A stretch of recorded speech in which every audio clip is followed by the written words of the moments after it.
ভিডিওটি junior homeopathic চিকিৎসক বন্ধুদের দেখানোর জন্য এবং শেখানোর জন্য। নতুন পেশেন্টদের জুনিয়র ডাক্তার এখানে কেস চেকিং করে। এই বাচ্চার এখনও কেস চেকিং করা হয়নি, ওরা ব্যস্ত থাকায় আমি নিজেই অনেক সময় কেস চেকিং করে দেখে দিই। আমার কেস চেকিং হয়ে গেল, ঔষধ সিলেকশন হয়ে গেল, টাইম লাগলো 2 মিনিট, টাইম লাগলো 2 মিনিট। এরাকে হয়তো করতো 1 ঘন্টা ধরে, ওরা হয়তো করতো 1 ঘন্টা ধরে। সেই 1 ঘন্টা যে করাটা ভুল তা আমি বলছি না, সিস্টেম যাতে মেনটেন করতো, present complaint, past history, family history, personal history, general symptoms এসব লিখতো, যেটা সিস্টেম, সেটা দোষের নয়, সেটা তো নিশ্চয়ই করবে।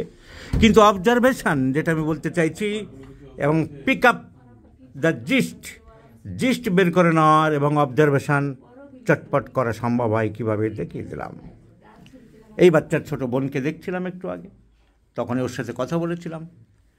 পরিষ্কার বোঝা গেল বাচ্চাটা শান্ত শিষ্ট, মাইল্ড টেম্পারামেন্ট। যাই কমপ্লেন থাক, কমপ্লেন হচ্ছে গ্যাস, মুখে গন্ধ হয়, পেটের গন্ডগোল, এটাই তো বলেছো তুমি। কিন্তু বাচ্চা শান্ত শিষ্ট, মাইল্ড টেম্পারামেন্ট, ভয় বেশি, সভ্য ভদ্র বাচ্চা। দাঁড়াও, এখানে দাঁড়াও, উপরে।